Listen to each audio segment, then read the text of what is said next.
கிறிஸ்துவுக்குள் அன்பானவர்களே, உங்களை இயேசுவின் நாமத்தினால் நான் வாழ்த்துகிறேன். இந்த நாளிலும் நான் ஒரு சந்தோஷமா நான் உங்கள்கிட்ட சொல்லிக்கிற விஷயம் என்ன அப்படின்னு சொன்னா, ஆதியாகமத்தில் இருந்து இந்த எரேமியா தீர்க்கதரிசி புத்தகம் வரைக்கும் மொத்தம் இன்றோடு 39 பாகங்களாக வீடியோ வெளிவந்திருக்கிறது பிரியமானவர்களே. இது என்னால் உண்டானதல்ல, இது தேவனுடைய பெரிதான கிருபை, அவருடைய ஈவு, அவருடைய தயவு, அவருடைய இரக்கம். ஹல்லேலூயா. யாரெல்லாம் இந்த வீடியோவை பார்த்து அவங்க வேதத்தை குறித்து அறிந்து கொள்ளணும்னு தேவன் சித்தம் வைத்திருக்கிறார்களோ அவர்கள் எல்லாரும் இதை பார்த்து நிச்சயமாக பயனடைவார்கள்.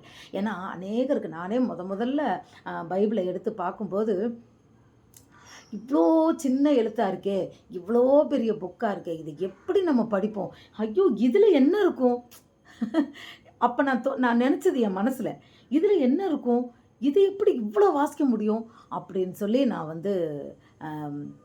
திகைத்தேன் பிரியமானவர்களே. ஆனால் அப்படி நிறைய பேர் இருப்பாங்க இன்றைக்கும். ஏன்னா இப்போது ரட்சிக்கப்பட்டவங்க, புதுசாக கடவுளை அறிஞ்சவங்களுக்கெல்லாம் இப்போ அநேகமாக யோவான் புத்தகம் இல்லைன்னா புதிய ஏற்பாடு இந்த மாதிரி புக்கு தான் கையில் கிடைக்கும். அதையே நீங்கள் படிச்சுக்கிங்கன்னு சொல்கிற மாதிரி சொல்லுவாங்க. ஆனால் கர்த்தருடைய சத்தியமானது மிகவும் நமக்கு முக்கியம். ஏன்னா இல்லைன்னா ஆண்டவர் இவ்வளோ பெரிய ஒரு பொக்கிஷத்தை நம்ம கையில் கொடுத்துருக்க மாட்டார். ஏன்னா உலகம் தோற்றத்துக்கு முன்னாடி நம்மை முன்குறித்த தேவன், அந்த உலகம் எப்படி தோன்றுச்சு, எப்படி கர்த்தர் நடத்தினார், இது எல்லா காரியங்களையும் நாம் தெரிந்து கொள்ள தான் வேண்டும். அது நிச்சயமாக நமக்கு சத்தியம் தெரியணும். சத்தியத்தை அறிவீர்கள், சத்தியம் உங்களை விடுதலையாக்கும். சத்தியத்தை, இந்த புத்தகத்தை அறியாதபடிக்கு நான் கட்டாயம் பரலோகம் போயிடுவேன்னு நினச்சா அது தவறான எண்ணம். ஹல்லேலூயா. ஏன்னா வேதம் நிச்சயமாக தேவன் கொடுத்த அந்த வார்த்தைகள், ஜீவ வார்த்தைகள், அது நமக்குள்ளே இருக்கும்போது தான் அது நமக்கு ஜீவாத்மாவாக நமக்குள்ளே இருந்து நம்மளை கிரியை செய்யும். அது இல்லாதபடி, அது தெரியாதபடிக்கு நம்மளுடைய வாழ்க்கை பரிதவிக்கப்பட்ட வாழ்க்கை. நான் ஒரு காலத்தில் அப்படித்தான் வாழ்ந்துக்கிட்டு இருந்தேன். இப்போது பிரியமானவர்களே, அநேகருக்கு இந்த வேதம் புரிந்து கொள்ளும்படியாய் மிக எளிமையாக அதை ரொம்ப விரிவாக இல்லாதபடி, அதில் உள்ள அந்த கரும்பு புழிஞ்சா சாறு வரும்ல, அதுபோல் சுருக்கமாக என்ன தேவையோ அதை மாத்திரம் ஒவ்வொரு பாகத்திலும் நான் புத்தகத்திலிருந்து, வேத புத்தகத்திலிருந்து எடுத்து நான் வீடியோவாக நான் வெளியிட்டிருக்கிறேன். சில புத்தகங்கள் ஒரே பாகத்தில் முடிஞ்சிடும், சில புத்தகங்கள் 2 பாகம் 3 பாகம்னு போகும். அப்படி ஆதி ஆகமத்தில் இருந்து இப்பொழுது எரேமியா முடிகிறது வரையிலும் மொத்தம் 39 பாகங்களாக நான் வெளியிட்டிருக்கிறேன். இதில் விசேஷித்த விதமாக என்ன தெரியுமா சந்தோஷம் எனக்கு, ஏசாயா தீர்க்க தரிசன புஸ்தகத்தில் இருந்து மொத்தம் கர்த்தர் நமக்கு கொடுத்த பொக்கிஷமாகிய 70 வாக்கு தத்தங்களை நான் ஒரு வீடியோவாக வெளியிட்டிருக்கிறேன். ஹல்லேலூயா. அது எத்தனை பெரிய ஆசீர்வாதம் தெரியுமா பிரியமானவர்களே. நமக்கு நம்ம பேங்க் பேலன்ஸு அது இதெல்லாம் வேஸ்ட்டு, அதாவது இருக்கட்டும், நான் இல்லைங்களே. ஆனால் அதை காட்டிலும் இந்த வாக்கு தத்தங்கள் என்பது உண்மையிலேயே நம் வாழ்க்கைக்கு மிக மிக அவசியமானது. எப்படி நீங்கள் பேங்க்கில் பணத்தை போட்டுட்டு ஒரு தைரியமாக இருக்கிறீங்களோ, நம்ம எதிர்காலத்துக்கு சேஃப்டி இருக்குது அப்படின்னு, அதுபோல் இந்த 70 வாக்கு தத்தங்களும் இந்த சத்தியத்தை அறிந்து அதை நம்ம மனசுக்குள்ளே வச்சுருந்தோம்னா, அதன்படி நடந்தோம்னா நம்ம தைரியமாக நம்ம ஆண்டவரோட ராஜ்யத்துக்கு நம்ம போகலாம். முக்கியமாக இந்த 70 ஆசீர்வாதமான வாக்கு தத்தங்களை நான் ஒரே வீடியோவில், அது பாகம் 36ன்னு நினைக்கிறேன், 36ன்னு நினைக்கிறேன், பாகம் 36ல் 70 ஆசீர்வாதமான வாக்கு தத்தங்களை வெளியிட்டிருக்கிறேன். அந்த ஆசீர்வாதங்கள் வாக்கு தத்தங்களை பாருங்கள், அதை நீங்கள் சுதந்திரித்து கொள்ளுங்கள். ஒவ்வொரு வாக்கு தத்தமும் ₹1,00,000 மேலே போகும். நீங்கள் சுதந்திரித்து கொள்ளுங்களேன். ஏன்னா உலகத்திலேயே நமக்கு கிடைக்காத ஒன்று என்னன்னா சமாதானம் தான், சந்தோஷம்தான். ஹல்லேலூயா. என்ன பணம் இருக்கட்டும், என்ன இருக்கட்டும், மனசில் நிம்மதி இல்லைன்னா வேறு என்ன இருக்குது வாழ்க்கையில்? மனிதன் 100 வயசு வரை வாழ்ந்தாலும் தன் ஜீவனை நஷ்டப்படுத்தினால் அதனால் அவனுக்கு லாபம் என்ன? இது நித்திய ஜீவனை கொடுக்கின்ற ஜீவ வார்த்தை. இந்த வார்த்தையில் நம்ம தாகமாக இருப்போம், இந்த வார்த்தையை நேசிப்போம், இந்த வார்த்தையை நம் உள்ளத்தில் நம்ம வச்சுக்கிடுவோம், இந்த வார்த்தையை கூட நம்ம பயணம் பண்ணுவோம். அதுதான் நம்மளுடைய வாழ்க்கைக்கு ஒரு சேஃப்டி. இப்போது இன்னைக்கு நம்ம பேசுகிற இது தெரியாதவங்களுக்காக நான் சொல்லியிருக்கேன். ஏற்கனவே இதெல்லாம் பார்த்தவங்களுக்காக நான் கர்த்தருக்கு நன்றி சொல்கிறேன். உங்களை நான் இயேசுவின் நாமத்தில் உங்களை நான் ஆசீர்வதிக்கிறேன். நீங்கள் எந்தெந்த வாக்குத்தத்தங்களை விசுவாசத்தோடு தேவ சமூகத்தில் சொல்லி நீங்கள் ஜெபித்தீங்களோ அந்த ஒரு வாக்குத்தத்தம் உங்கள் வாழ்க்கையில் அப்படியே ஆம் என்றும் ஆமேன் என்றும் நிறைவேறுவதாக. ஹல்லேலூயா.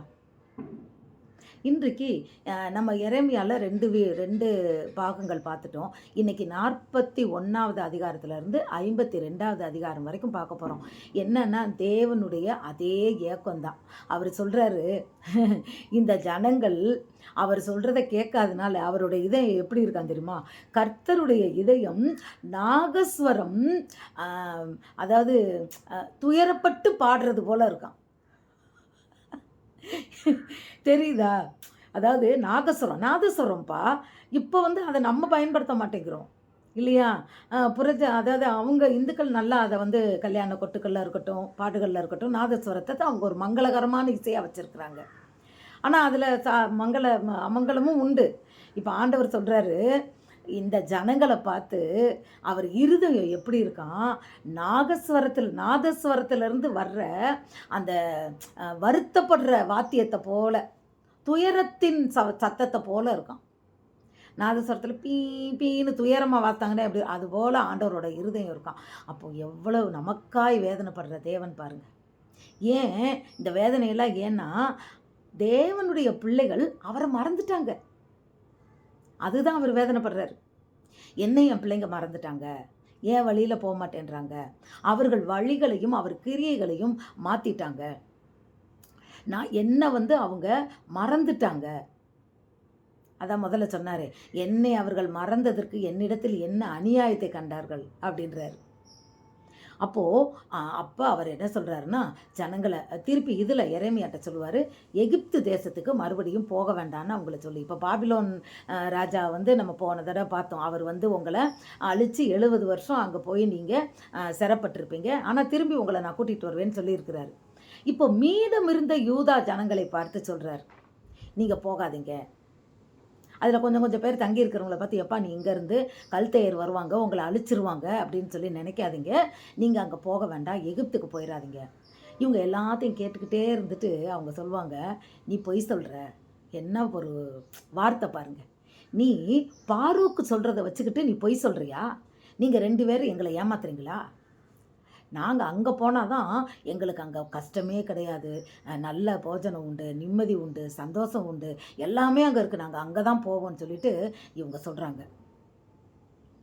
அப்போது ஆண்டவர் சொல்கிறார், இந்த ஜனங்க கேட்க மாட்டாங்க. அப்போ தான் அவர் சொல்கிறார், அவர் சத்தம், இருதயத்தினுடைய சத்தம் நாதஸ்வரத்தில் துயர சத்தம் கேட்குறது போல ஒலிக்குதான். ஏன்னா இவங்க கேட்க மாட்டேன்றாங்க, இவங்க பெருமை பாரு, இவங்க மாட்டேன்றாங்க, எதையுமே நம்ப மாட்டேன்றாங்க.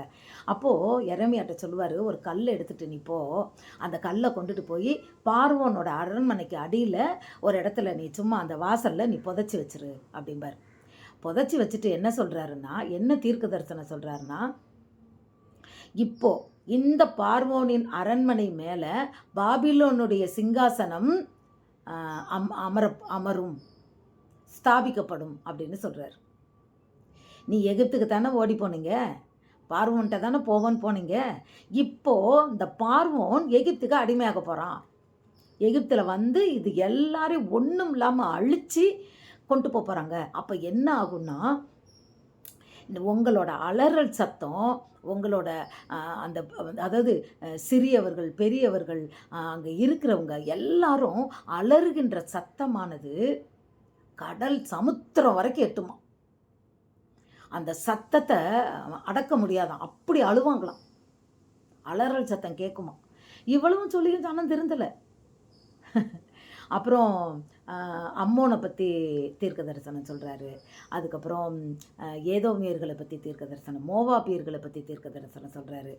இந்த மோவாபியர்களை பற்றி சொல்லும் போது சொல்கிறாரு, இவங்க நான் என்ன சொன்னாலும் அவங்க கேட்க மாட்டாங்க, அவங்க போகத்தான் செய்வாங்க, வேறு வழியே இல்லை, அதனால் இவங்களை நான் எப்படி அழிப்பேன் அப்படின்னா, யோர்தான் நதியிலிருந்து ஒரு சிங்கம் கர்ச்சிட்டு இவங்களை விழுங்குறது போல் நான் இவங்களை விழுங்குவேன். ஹல்லேலூயா.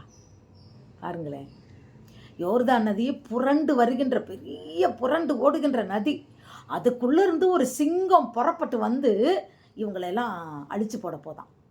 அப்படி நான் வருவேன், இந்த ஜனங்களை நான் அழிப்பேன். அந்த அவங்கள தேடி எதிரி வருவாங்கல்ல, அப்போது அந்த உருளையினுடைய சத்தம், அந்த ரதத்தினுடைய உருளைகள் சத்தம், அப்புறம் அந்த குதிரையினுடைய குளம்பு, அது டக்க டிக்க டக்க டிக்க அந்த குதிரை வரும் பாருங்க, அந்த குதிரை படையினுடைய அந்த சத்தம், அவங்க வண்டியை ஓட்டிட்டு வர்ற அந்த வண்டியினுடைய இரைச்சல், இது எல்லாத்தையும் கேட்டுட்டு ராத்திரி படுத்திருக்கும் போது தகப்பேமாரெல்லாம் என்ன செய்வாங்களாம், வேதனையிலையும் துக்கத்திலையும் பெத்த பிள்ளைங்களையும் மறந்துடுவாங்களாம். திகில் உங்களை பிடிக்கும், ஏன்னா எதிரி வர்றானே, வந்துட்டானே, கிட்ட நெருங்கிட்டானே. அப்போ அவர் சொல்கிறாரு அம்மோனை பார்த்துட்டு, எப்பா நீ நீங்கள்லாம் போய் வானர் அக்ரானிக்கு நீங்கள் அப்பஞ்சுட்டு கொடுத்தீங்க, உங்கள் பிள்ளைங்கள்லாம் போய் விறகு வெட்டுனாங்க, உங்கள் மனைவிமார்கள் அப்பஞ்சுட்டாங்க, நீங்கள் போய் அங்கே பூஜை பண்ணீங்க, இதெல்லாம் தப்பு இல்லையா? அப்போ நீங்கள் ஏன் அந்த மாதிரி பண்ணீங்கன்னு சொன்னதுக்கு இதுங்க சொல்லுதுங்க, நாங்கள் வானர் அக்னிக்கு நாங்கள் பூஜை பண்ணி நாங்கள் அங்கே இது பணியாரம் சுட்டு நாங்கள்லாம் இருக்கும்போதெல்லாம் நாங்கள் சந்தோஷமாக இருந்தவன். எப்படி கணவன் பேசுது பாரு. அப்போ நாங்கள் அப்போ நல்லா இருந்தோம்ல, அதனால் நாங்கள் அப்படித்தான் இருப்போம். அப்போ ஆண்டவர் சொல்கிறார், இந்த சாபங்களை எல்லாம் சொல்கிறார், இப்படி இப்படி உனக்கு வரும், நீ இப்படியெல்லாம் நீ என்ன சொன்னாலும் நீ கேட்கலையே, ஒன்றும் இல்லாதபடி நீ கல்தையர் வரமாட்டாங்கன்னு நினைக்கிறீல, இல்லை, உன்னை அக்கனியில் சுட்டு தான் எரிப்பாங்க, ஒன்றுமே இல்லாமல் போகும், இந்த இடமே மண்மேடாகும், நெருப்பில் நான் சுட்டெரிச்சிருவேன், நீங்கள் அலறல் சத்தமானது செங்கடலை எட்டும் சொல்கிறாரு. வாசித்து பாருங்க, செங்கடல் வரை கேட்குமா இந்த இவர்களுடைய கூக்குரலும் இவர் அலறல் சத்தமும் வான பரியந்தமும் இந்த செங்கடல் வரையிலும் எட்டுமா. அப்படி நான் உங்களை நீங்கள் பட போகிறீங்கன்றார். அப்போ கூட இந்த ஜனங்க திறந்து. ஆனால் ஆண்டவர் சொல்கிறார், என் இருதயம் வேதனையாக இருக்குது, என் ஜனங்கள் இப்படி பண்ணுறாங்களே. அப்பையும் சொல்கிறார், யாக்கோபே நீ பயப்படாத, நான் உன் தேவன், நான் உன்னை மன்னிப்பேன். எத்தனை நல்ல ஆண்டவர் இல்லை? அதனால தான் இன்றைக்கி நம்ம ஜீவனோடு இருக்கோம். ஆண்டவரை மறந்த நாட்கள் எத்தனையோ, வேதத்தை வாசிக்காத நாட்கள் எத்தனையோ, கர்த்தருக்கு கீழ்ப்படியாத நாட்கள் எத்தனையோ, கர்த்தரை தேடாத நாட்கள் எத்தனையோ, கர்த்தருடைய சத்தியத்தைக்கு மீறி நடந்த நாட்கள் எத்தனையோ.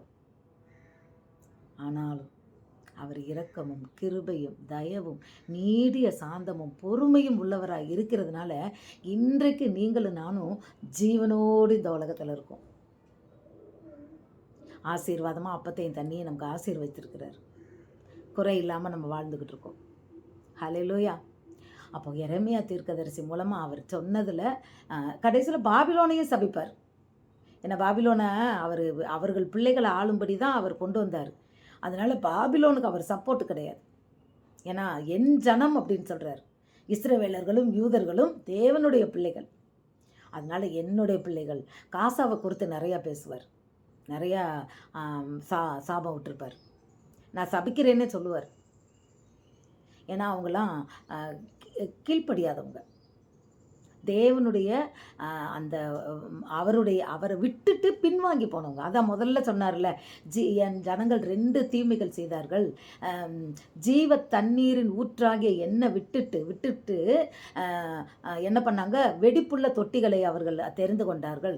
2வது அவர்களுடைய வழிகளையும் அவர்களுடைய கிரியைகளையும் கெடுத்து கொண்டார்கள், மாறுபாடாக்கி கொண்டார்கள். இந்த 2 தீமையும் என்ன மறந்துட்டாங்க அவங்க. அதனால் நான் இதெல்லாம் சொல்கிறேன்னு சொல்லி சொன்னார். அப்போது இந்த எரேமியா தீர்க்கதரிசியின் மூலமாக நம்ம தெரிந்து கொண்டது இதுதான். கர்த்தரை விட்டு நம்ம பின்வாங்கக்கூடாது. கர்த்தருடைய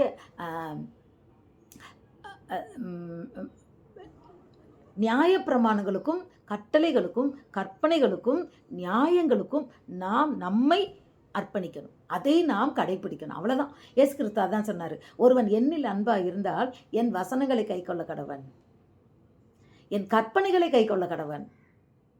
அப்போ அவர் என்ன கற்பனை சொன்னார்? பிதா சொன்னது தான் அவர் சொன்னார். அவர் சொன்ன 10 கற்பனைகளும் 2 கற்பனைகளை அடக்கி சொன்னார். இன்னும் அதை காட்டிலும் சொன்னார். அதில்னாலும் விபச்சாரம் பண்ணுறவன் கொலை செய்யப்பட கடவன்னு சொன்னால், இவர் சொல்கிறாரு, நான் சொல்லுகிறேன், ஒரு ஒரு ஸ்திரீயை இச்சையோடு பார்த்தாலே விபச்சாரம் பண்ணிட்டான். கொலை செஞ்சவனை இது தண்டனை கொடுனா, இவர் சொல்கிறாரு, தன் சகோதரனை நியாயம் இல்லாமல் கோவிச்சுக்கிட்டானால அவன் கொலை செஞ்சவன். அப்போ இவருடைய கற்பனைகள் கட்டளைகள் இன்னும் ஆழமானவை. ஹல்லேலூயா. அப்போ கிறிஸ்தவர்களாகிய நாம் இந்த தீர்க்கதரிசிகள் மூலமாய் அவர் கர்த்தர் ஒரு வார்த்தை நம்மகிட்ட சொன்னார்னா, நம்ம மனம் மாறுனா அவர் நமக்கு மனம் இறங்கி அவர் அழிப்பேன் என்று சொன்னதை மாறுகிறார். இன்றைக்கு நம்மை தேவனுடைய சமூகத்தில் நம்மை தாழ்த்தி நம்மை நாம் ஒப்பு கொடுத்து கர்த்தருடைய பிள்ளைகளாய் வாழ்வதற்கு, இத்தனை காலம் நம்ம பைபிள் படிக்கலை, நம்ம சரியாக ஜெபம் பண்ணலைன்னா கூட பரவாயில்ல. அவர் நம்மளுடைய அந்த மனம் மாறுதலை அவர் எதிர்பார்க்கிறார்.